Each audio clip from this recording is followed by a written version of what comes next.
I mean, that's amazing. And Aaron Judge hits another home run last night, but everybody else gets involved again. And for Kodai Senga, that's exactly what we are hoping to see all year long. And this is the recipe for the Mets. As long as Ottavino and Robertson do their job, you couldn't ask for much more than that. Now, the interesting thing is, between the Yankees and the Mets, who's closer to first place in their respective division?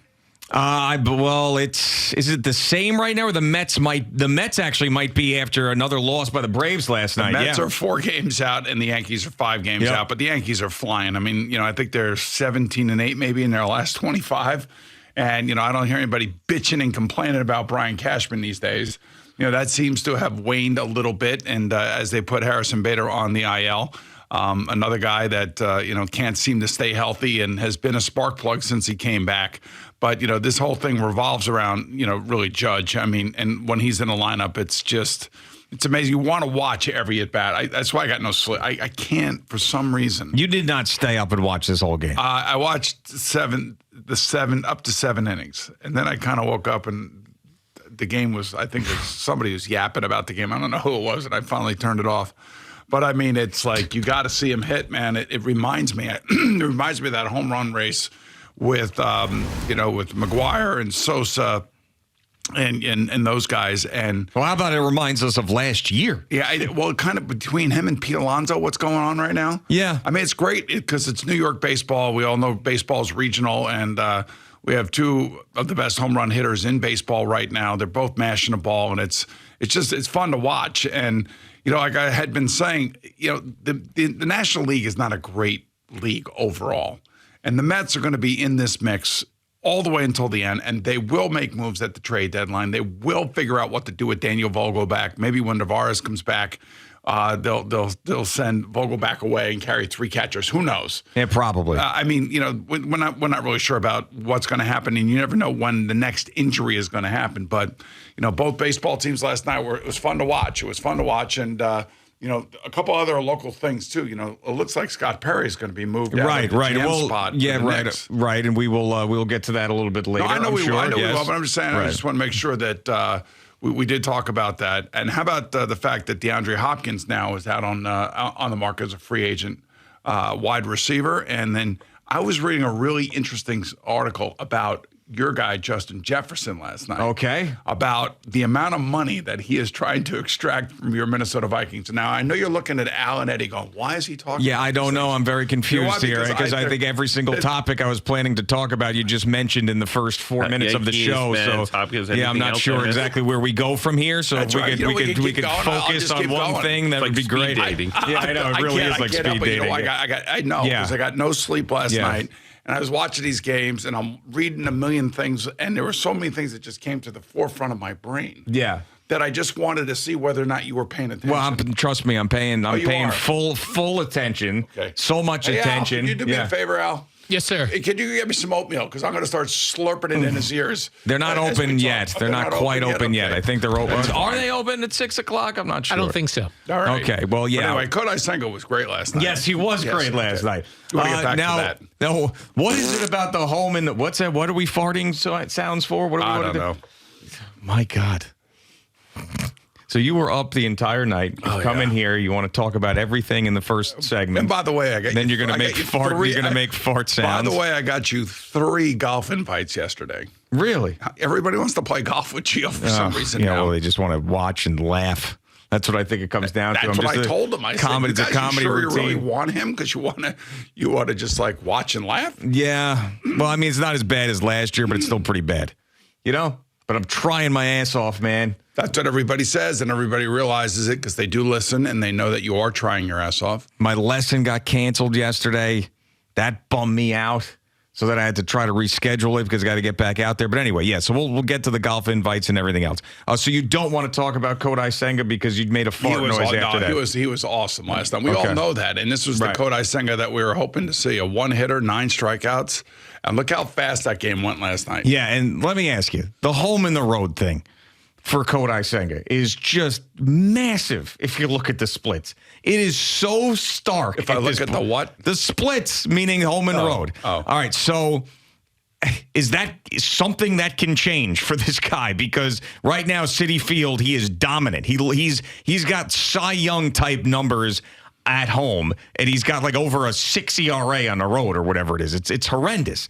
So I hope that's something that needs to be fixed right away, because he is a 5th, probably 6th type of starter on the road, and at home he's an ace so far. Just pitch him at home only. Yeah, they should do that, right? Because that's what they do. Like they pitch once a week in Japan, so just pitch him at home. That'd be perfect. I mean, listen, at the end of the day, they're trying to give him extra days of rest when they can. Sure. So pitch him at home only. Yeah, that will never happen. No, but, will not. Especially with the money he's making. It seems like a pretty simple adjustment. Right. Seems like a simple adjustment is right, is just pitch the guy at home. But yeah, I mean, that's going to be something I'll keep an eye on, especially if they make it into the postseason. You're going to have to, if this continues through the rest of the season, you get to the postseason, you got to make sure that guy's pitching on the road, at home, no matter what. I don't care what it has to be. I mean, if you're starting at home, which I don't think they probably will at this point, but like he's going to have to pitch that first game as opposed to Verlander or Scherzer, because you can't have him start game 3 on the road because he's been that bad. Well, let me tell you something. Last night he was about as dominant as they come. I mean, they were swinging and missing at everything, and especially this ghost ball, whatever the hell it is. That thing was dropping off the table last night. The ghost ball, and it was like they were. It was almost like they were a foot above it. Yeah.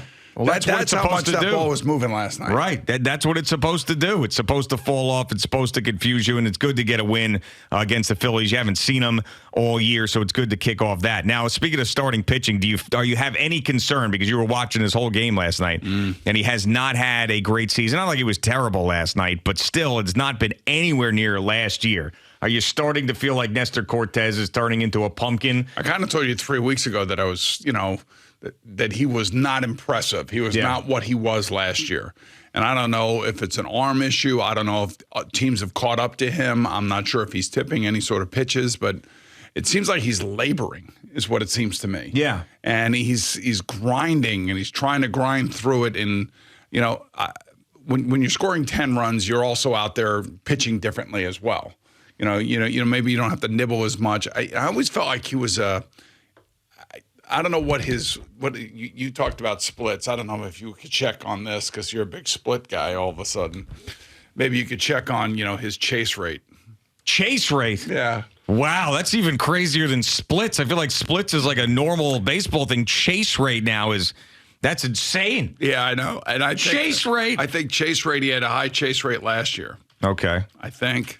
I have to give. I don't know. I have no idea. I have to give. Call Evan up. He'll know.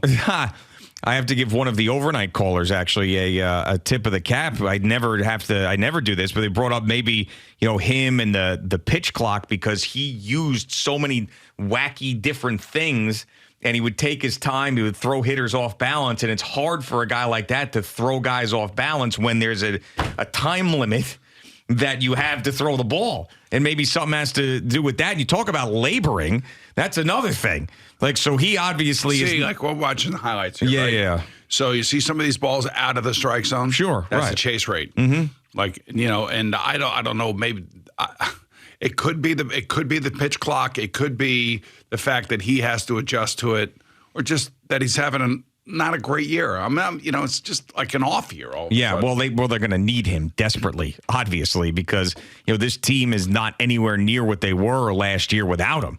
I mean, you can count on Garrett Cole, and then after that, you're basically, Herman and Severino. Well, those guys look pretty good. I know, but for how long? Well, hopefully now they both have settled in, gotten past their injuries, and they can become every right. Same with Josh Donaldson, Harrison Bader, Giancarlo Stanton, all those guys, right? They get past their injuries. I know it's all Brian Cashman's fault. I didn't say that. I didn't say that. Well, nobody's calling in and complaining about Brian Cashman. They will again at some point. They will, because when they do what they do every postseason, then they'll call up and want him gone again. And just because they won a couple of games in Seattle doesn't mean that the fans that wanted Brian Cashman out now think he's the GM of the year. By the way, they've won. I think it's 17 out of their last 25. Brian Cashman sucks. Right. They won a division last year. It's not just about and they're right there again this year. No, but my point is that they won the division last year, and then they fizzled out against the Astros, and that's when people were calling up saying that they wanted a change, at the general manager position, and the regular season meant nothing to them. So you can't tell me that, you win 17 out of whatever, that fans are going to change their minds. If the regular season supposedly means nothing to somebody, I don't know who you're talking about, but if it means nothing to somebody, then why are they always calling up and bitching about them anyway? Well, because the results at the end of the season is what dictates those opinions. Well, you got to get to the end of the season, and you got to be in the mix in order to be able to fail when you get there. I'm sure you were right about that. It would be nice to have one of these teams around here, and I don't care what sport it is, going into the postseason on a high as opposed to as on a low. You know what I mean? Sure. I mean, it seems like all these teams, and you look at like the Heat. The Heat, they caught fire. But they caught fire going into the playoffs, and now they're in the finals. Denver played great all year long. They kind of stumbled a little bit towards the end when Jokic, I think, missed a couple games. But then when the playoffs started, they just ascended to being that team that they had been pretty much the entire year. In other words, they found their game. I can say the same thing in hockey, too, between Vegas and Florida. They found their games at the right time.